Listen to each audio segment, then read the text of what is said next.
नमस्कार, बहुत स्वागत है आप सभी का। आपके साथ मैं हूं सोनल और अखाड़ा आप देख रहे हैं। आज हम बात करने जा रहे हैं हरदा में पटाखा फैक्ट्री में जिस तरह से ब्लास्ट हुआ है उसके बारे में। मीडिया रिपोर्ट्स में हादसे में 10 से ज़्यादा लोगों की मौत हो गई है, 300 से ज़्यादा लोगों के दबे होने की आशंका है। रेस्क्यू ऑपरेशन में लोगों का जो कहना है वो ये बता रहे हैं लगातार कि इस फैक्ट्री में पहले भी हादसे इस तरह के हो चुके हैं। इसके अलावा फ़िलहाल वहाँ पर जो रेस्क्यू ऑपरेशन चल रहा है उसमें सेना की मदद ली जा रही है। लोगों को हेलीकॉप्टर से रेस्क्यू भी किया जा रहा है। घायलों को भोपाल, इंदौर, नर्मदापुरम भी रेफ़र किया गया। पटाखे फैक्ट्री में ये हादसा हुआ है वो हरदा शहर के मगरदा रोड पर बैरागढ़ गांव में है। धमाका इतना तेज था कि पूरे शहर में इसकी आवाज़ सुनाई दी, मीलों तक इसकी आवाज़ गई है। आग की लपटें और धुएं का गुबार दूर दूर तक देखा गया। मुख्यमंत्री मोहन यादव ने जांच के आदेश दे दिए इस पूरे हादसे के। मुख्यमंत्री ने हादसे पर उच्च स्तरीय बैठक भी बुलाई। प्रधानमंत्री नरेंद्र मोदी ने हरदा अग्निकांड पर दुख जताया। प्रधानमंत्री राहत कोष से मृतकों के परिजनों को 2-2 लाख की आर्थिक सहायता भी दी जाएगी। इधर मुख्यमंत्री ने भी 4-4 लाख मुआवजे का ऐलान किया है। राष्ट्रपति द्रौपदी मुर्मू ने भी इस पूरी घटना पर दुख जताया है। और इस सब के बीच हरदा में हाहाकार और जिम्मेदार कौन? क्योंकि प्राथमिकता तो अभी रेस्क्यू करने की है, लोगों को बचाने की है, लेकिन प्राथमिकता वो सवाल भी है प्राथमिकता में दरअसल जो इस धुएं के साथ उठ रहे हैं। और जहां जहां आवाज़ गूंजी इस धमाके की वहां लोग पूछना चाह रहे हैं कि ये हादसा हुआ, क्या इस फैक्ट्री को फिटनेस सर्टिफिकेट नहीं मिला हुआ था? ऐसा नहीं है, इसे फिटनेस सर्टिफिकेट मिला हुआ था। ये बात अलग है कि 2 बार पहले भी इस फैक्ट्री में इस तरह का हादसा हुआ है। और जो कानून बनाए गए हैं कि पटाखा फैक्ट्री कहाँ होनी चाहिए, क्या नियम होने चाहिए, किस तरह से नियमों का पालन वहाँ होना चाहिए, दर्शकों ऐसा कुछ भी इस फैक्ट्री में नहीं हो रहा था। और यही वजह है कि अभी कुछ दिनों पहले ही इसे फिटनेस सर्टिफिकेट फिर से मिल जाता है, ये फिर से शुरू हो जाती है। और उसके बाद एक इतना बड़ा हादसा जिसके लिए हम लगातार आपको मौत के आंकड़े दे रहे हैं जो बढ़ रहे हैं। यदि समय रहते और बिना किसी के मिली भगत पर कार्रवाई की गई होती या पहले जो 2 हादसे हुए हैं उनसे सबक लिया गया होता तो शायद ये इतना बड़ा हादसा नहीं होता। जहां 300 से ज़्यादा लोग अब भी मलबे में दबे हैं, ऐसा स्थानीय लोगों का कहना है। और दूसरी तरफ मौतों का आंकड़ा प्रशासन के मुताबिक अभी फ़िलहाल 10 से ज़्यादा है, लेकिन स्थानीय लोग और ज़्यादा आंकड़ा बता रहे हैं। इसके अलावा आपको ये भी बता दें कि घायलों की भी संख्या अच्छी खासी है और उनमें से कुछ की हालत बेहद गंभीर है। आसपास के सभी ज़िलों में घायलों को रेफ़र किया गया है। 115 से ज़्यादा एम्बुलेंस मौके पर पहुंची हैं। फायर ब्रिगेड की टीमें मौके पर हैं क्योंकि अब भी मलबे से कई जगह से धुआं निकल रहा है। उस मलबे में रेस्क्यू टीम क्षत विक्षत लाशों को ढूंढ रहा है। और ये उम्मीद की जा रही है कि जो स्थानीय लोग दावा कर रहे हैं कि वहाँ पर कम से कम नहीं तो 2000 लोग आसपास थे जो कि इस पूरी हादसे का शिकार हुए हैं। ऐसा ना हो तो ही बेहतर है, ऐसा ना हो तो ईश्वर से दुआ करते हैं कि वो बात सच ना निकले और ये जो प्रशासनिक आंकड़े हैं वही सही हों।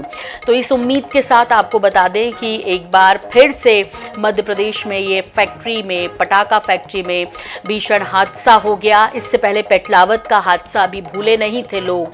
और अब एक बार फिर से ये कई लोग हैं जो कि पटाखा फैक्ट्री जो कि बाकायदा रिहायशी इलाके में चल रही थी, यानी सबसे पहला नियम का उल्लंघन की रिहायशी इलाके में फैक्ट्री थी जिसने कई लोगों को चपेट में लिया, उसने कई लोगों को लील लिया है। कुछ प्रतिक्रियाएं हैं, पहले वो सुनवाते हैं आपको। हम इस पूरी प्रयास में है कि हर हालत में किसी भी तरह पहले सबसे पहले आग पे काबू पाया जा सके। जो भी घायल हैं उनको यथायोग्य मदद मिले। हमने घोषणा की है कि जो भी घायल होगा उसका इलाज पूरा मुफ्त किया जाएगा।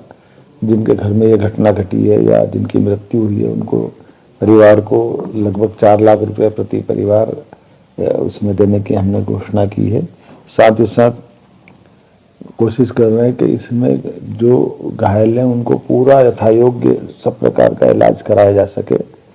बाबा महाकाल सबके कृपा करेंगे, मैं ऐसी उम्मीद करता हूँ। यद्यपि घटना बहुत भीषण है और हम प्रयास करेंगे किसी हालत में घटना की पुनरावृत्ति नहीं हो, और इसी में इस घटना के जांच के आदेश भी मैंने दिए हैं। होम सेक्रेटरी इसकी जांच करके पूरी रिपोर्ट मेरे को देने वाले हैं।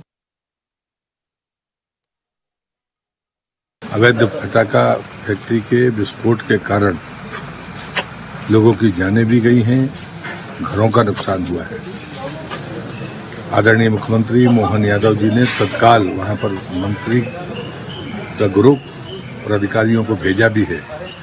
सरकार ने पूरी तरह से इस घटना को संज्ञान में लिया है, लेकिन मैं ईश्वर से प्रार्थना करता हूं कि मृतकों को वो अपने चरणों में स्थान दें, और जो घायल हैं और जिनको परिवारों को नुकसान हुआ है उनको सामर्थ्य मिले, और पूरी गंभीरता के साथ सरकार क्षतिपूर्ति देना भर हमारा काम नहीं है, बल्कि इन गलतियों को हम कैसे ठीक कर सकते हैं इस पर भी काम करेंगे। हरदा में एक दुर्भाग्यपूर्ण घटना हुई है, बहुत दुखद घटना हुई है। इसके कारण हमने आज दीवार लेखन के काम को स्थगित किया है। सरकार ने, हमारे मुख्यमंत्री डॉक्टर मोहन यादव जी ने तत्परता पूर्वक कार्रवाई की है। हर संभव उपाय राहत देने के किए जा रहे हैं।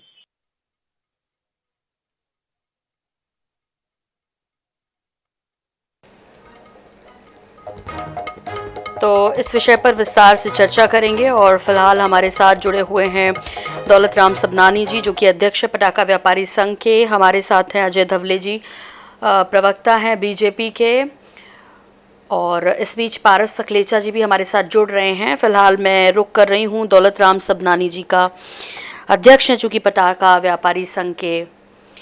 मुझे बताइए दौलत राम जी, इसके लिए किसको जिम्मेदार ठहराना चाहिए, ये जो पूरा हादसा हुआ है?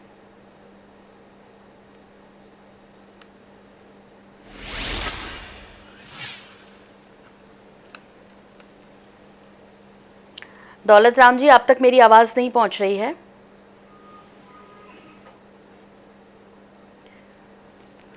धवले जी, आपसे प्रतिक्रिया पहले तो चाहेंगे इस पूरे हादसे पर। एक दुखद हादसा जिसमें अभी भी लोग जिंदा कितने निकलेंगे पता नहीं है, लेकिन कई लोगों के शव अब तक निकल चुके हैं।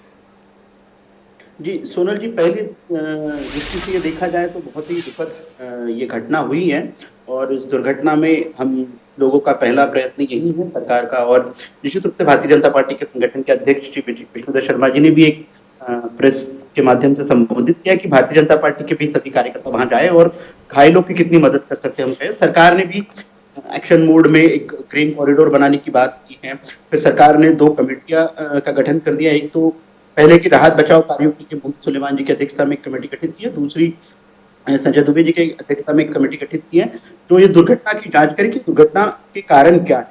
वास्तव में सुनल जी देखिए, ऐसी जब घटनाएं हो जाती हैं तो ये राजनीति का समय नहीं होता। वास्तव में हम लोगों को मानवीय दृष्टिकोण के आधार पर सर्वप्रथम वो है कि जितने लोगों को हम हताहत हुए हैं उनके परिजनों को सूचना करें, या जो लोग घायल हैं तो हम क्या मदद पहुंचा सके, उनको अस्पतालों में किस प्रकार से ले जा सके। और आज ही मुख्यमंत्री जी ने वॉर फ्रंट पे एक कैबिनेट मिनिस्टर हमारे राव प्रताप सिंह जी, फिर उनके साथ में डीजी होमगार्ड और एनडीआरएफ की टीम वहां भेजा, और तत्काल रूप से जो आवश्यक बचाव कार्य हो सकते तो सरकार की प्राथमिकता सरकार ने की है। अब इसके बाद वाली जो बातें हैं कि अस्पतालों के लिए किस तरह से सूचनाएं देनी है, किस तरह से घायलों को राहत पहुंचाने का काम है।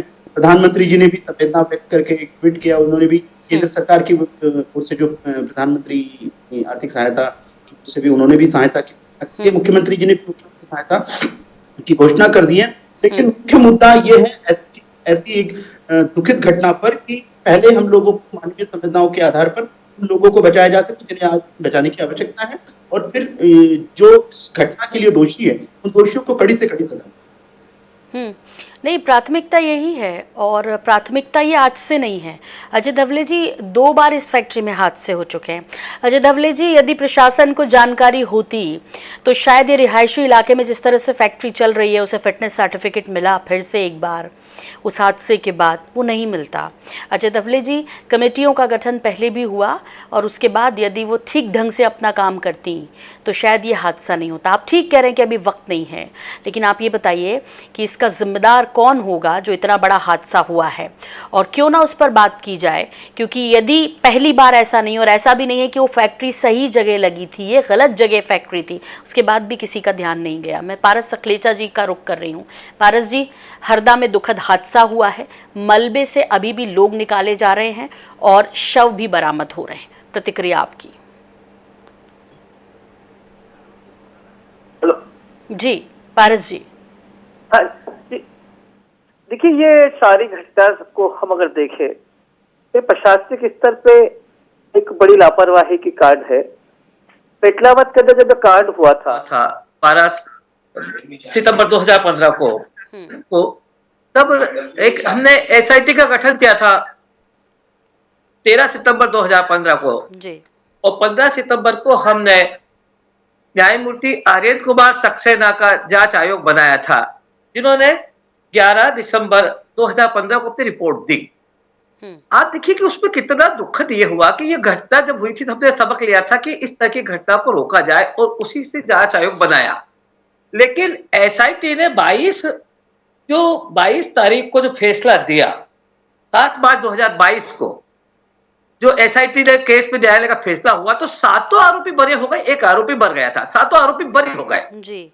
अब प्रत्यक्षदर्शी गवाह ने बनाया और पूरी विभागीय जांच में कलेक्टर, एसपी, एसडीएम, तहसीलदार, एसडीओपी किसी को भी उन्होंने जिम्मेदार नहीं ठहराते हुए एक थाना अधिकारी जिसका नाम था शिव सिंह, उस शिवजी सिंह की एक 1600 रुपए की पदोन्नति रोक दी बस। अब ये जो हादसा हुआ, अब यहाँ प्रश्न है कि इतने बड़े लेवल पे अगर फैक्ट्री चल रही है, अगर आपने पेटलावत कांड सबक लिया होता तो ये जो घटना है, इस घटना को शायद रोक सकते हैं। हमने आरोपियों को जांच क्या कमी रही, जांच क्यों नहीं लोग पकड़ाए, जांच में एसपी कलेक्टर की क्या भूमिका थी, इन सारे बिंदुओं को हमने इग्नोर किया। और सबसे बड़ी की बात कि आज इस घटना के 8 साल के बाद की रिपोर्ट देने के जांच आयोग की रिपोर्ट नहीं रखी गई। यही काम मंसूर गोलीकांड में हुआ। मंसूर गोलीकांड की हमारी आज पिटीशन थी हाईकोर्ट, इंदौर हाईकोर्ट में। उसमें सरकार ने कहा कि हम जांच आयोग की रिपोर्ट को विधानसभा के पटल पर नहीं रखेंगे। तो फिर आपने जांच आयोग बनाया क्यों? और यही उन्होंने दूसरों ने किया। अभी तक इस सरकार ने 8 जांच आयोग बनाए और 7 जांच आयोग की रिपोर्ट आज तक विधानसभा के पटल पर नहीं रखी, जबकि जांच आयोग की रिपोर्ट आए ने 13 साल हो चुके हैं, 12 साल हो चुके, 9 साल, 7 साल, 8 साल पटल पे नहीं रखते। तो लगता है कि एक आप इस घटना के जिम्मेदार अधिकारियों को बचाना चाहते हैं, नंबर 2 आप इस घटना की पुनरावृत्ति को रोकना नहीं चाहते हैं, और नंबर 3 आप इस घटना के अंदर जो इन्वॉल्व लोग हैं उनको राजनीतिक संरक्षण दे रहे हैं। ये पेटलावत कांड में हुआ। आपने घोषणा की थी प्रत्येक मृतक को 4 लाख देंगे, आपने घोषणा की थी प्रत्येक मृतक के परिवार के एक आदमी को नौकरी देंगे। 105 की मृत्यु हुई, आपने न तो उन्हें अभी तक 4 लाख रुपए की राशि दी, न एक भी परिवार के मृतक को आपने नौकरी दी। तो इसका मतलब कहीं तो लगता है। अजय दवले जी, अभी आप कह रहे थे कि इस पर राजनीति करने का समय नहीं है, वाकई इस पर समय नहीं है, लेकिन इन विषयों पर यदि नहीं आवाज उठाई जाए तो फिर सिर्फ संवेदनाएं प्रकट कर देने से काम चल जाए तो फिर हादसे दोबारा हो ना। देखिए सोनल जी, मुख्यमंत्री जी ने स्पष्ट रूप से अपने वीडियो संदेश में भी यही कहा है कि किसी भी दोषी को बख्शा नहीं जाएगा। और सोनल जी, एक जिम्मेदार पार्टी का जिम्मेदार प्रतिनिधि होने के माध्यम से मैं भी आपके चैनल पे कह रहा हूं कि भारतीय जनता पार्टी किसी भी जो दोषी है उसको नहीं बख्शेगी। रही बात अभी पारस सखलेचा जी कांग्रेस के वरिष्ठ नेता हैं, लेकिन पारस सखलेचा जी, हम लोगों को उस बात का भी इतिहास देख लेना चाहिए कि विश्व के इतिहास में सबसे बड़ी त्रासदी जब हुई थी यूनियन कार्बाइड की, तब किस प्रकार से कांग्रेस के नेताओं ने, तत्कालीन मुख्यमंत्री ने जो यूनियन कार्बाइड के दोषी थे उनमें एयर स्ट्रिप पे छोड़ा, फिर उन्हें ट्रेन में बिठा के सरकारी प्लेन में उन्हें देश से बाहर भेजा। तो तब भारतीय जनता पार्टी ने उस दिन राजनीति नहीं की थी। तो हम भी आपसे यही अपेक्षा कर रहे हैं कि आज ये दिन राजनीति करने का नहीं है, एक सशक्त विपक्ष की भूमिका निभाइए। सरकार अपना काम कर रही है, प्रशासन अपना काम कर रहा है, और निश्चित रूप से जो भी दोषी होगा, चाहे अधिकारी दोषी हो या किसी अन्य घटनाओं के तहत इन्हें लाइसेंस मिला है या जो भी मिला है, उन सारी चीजों पे जांच हो जाएगी और वो जांच के तहत जो दोषी हैं, जिसकी वजह से इतने लोगों की जान आज हताहत हुई है, वो सबको न्याय प्रविष्ट प्रक्रिया के तहत सजा मिलेगी। आज हमारी ठीक है सर, अनफिट फैक्ट्री को फिटनेस का सर्टिफिकेट कैसे मिल जाता है और यदि नहीं मिलता है तो वो चलती कैसे है? ये सवाल तो आपसे ही पूछा जाएगा क्योंकि आपकी सरकार है, जिला प्रशासन को जिम्मेदारी लेनी चाहिए। मैं नहीं कह रही, एसडीएम साहब ने कहा कि ये जो फैक्ट्री थी वो अनफिट थी, अनफिट होने के बाद वहाँ पे काम चल रहा था, तो सोचिए पूछा जाए कि नहीं पूछा जाए सवाल आप लोगों से। दौलत राम जी, एक बात बताइए, ये प्रोसेस जो होती है फिटनेस की वो किस तरह होती है? कितने अधिकारियों से होकर गुजरना पड़ता है, क्या क्या करना होता है? क्या होता है, जो अधिकारी लाइसेंस देता है उन अधिकारियों को ये चीज देखना चाहिए कि वहाँ पर जो हमने लाइसेंस दिया है वहाँ पर क्या फिट है, या वहाँ पर जो कमरे बने हुए हैं, जो जगह बनी हुई है, वो उस माल बनाने के लिए फिट है। ये जांच या तो एक्सप्लोजिव करता है या तो वो अधिकारी करते हैं जो इसके एक्सपर्ट होते हैं। सर, कितने कितने महीने में जांच की जाती है? जांच तो कभी भी हो सकती है, आकस्मिक भी हो सकती है, भले महीने में हो, 4 महीने में हो, 2 महीने में हो, बाकी सीजन के टाइम में तो अक्सर होती रहती है। जी, ये जहाँ हुआ है बैरागढ़ में, जहाँ फैक्ट्री थी मगरदा रोड पर, हरदा में, वहाँ उसके बारे में थोड़ा बताइए। स्थानीय लोग कह रहे हैं कि सालों से चल रही है, 2 बार हादसे हो चुके हैं, बंद भी हो गई थी, फिर इसको दोबारा से ओपन करवा लिया गया और इसको शुरू कर दिया गया। तो ये कैसे संभव होता है जब इतने नियम कानून है उसके बाद? नहीं, जो नियम कानून है वो तो ये है कि अगर आपके फैक्ट्री में कोई हादसा हुआ है, उसमें अगर आपकी गलती नहीं है, लेबर की गलती है, तो फैक्ट्री चालू हो सकती है। और इस तरीके की हजारों फैक्ट्रियां शिवाकाशी में चल रही है, उन फैक्ट्रियों में भी हादसे होते रहते हैं। हादसा तरीका अलग होता है हादसे का, या तो किसी लेबर की मिस्टेक है या सुपरवाइजर की मिस्टेक है, ये सब देखा जाएगा, तभी पता चल पाएगा कि हादसा कैसे अच्छा, हुआ। जो मालिक हैं वो भाग गए, उनको भागने की आवश्यकता थी क्या, यदि वाकई वो दोषी नहीं थे, सब कुछ ठीक था तो? मालिक को डर लगा होगा कि कहीं मुझे अरेस्ट न किया जाए या मेरे ऊपर कोई पब्लिक एक्शन न ले ले या पब्लिक मुझे न बाहर डाले, इसी वजह से भागा होगा वो। दौलत राम जी, रिहायशी इलाके में फैक्ट्री चल रही थी, ऐसी कितनी फैक्ट्रीज जो इस तरह चल रही हैं मध्य प्रदेश में? नहीं, मध्य प्रदेश में तो फैक्ट्री कोई ऐसी रिहायशी इलाके में है नहीं। ये फैक्ट्री रिहायशी इलाके में थी, वो हमने देखा नहीं है फैक्ट्री को, बाकी ये फैक्ट्री रिहायशी इलाके में होती नहीं जी। क्योंकि मैं आपको बता दूं 50 से 60 घर हैं जो कि प्रभावित हुए हैं, घर के शीशे टूटे और बिल्कुल हिल गए वहां रहने वाले लोग। आप ये समझिए कि कईयों मीटर दूर पर जो वाहन वहां से गुजर रहे थे वो तक अपने वाहनों से गिर गए हैं, वो तक घायल हो गए हैं। अस्पतालों से सूचना मिल रही है कि अब तक 200 से ज्यादा वहां पर घायलों को लाया गया है। वहां स्थानीय लोग कह रहे हैं कि अभी 300 की संख्या में लोग दबे हो सकते हैं। आंकड़ा पता नहीं क्या निकल कर आएगा, लेकिन वाकई में एक बड़ी लापरवाही यहाँ पर हुई है, साफ तौर पर देखने को मिल रही है। विपक्ष में जब रहते हैं पारस सकलेचा जी, बहुत कम समय मेरे पास, लेकिन आपसे ज़रूर पूछना चाहूँगी।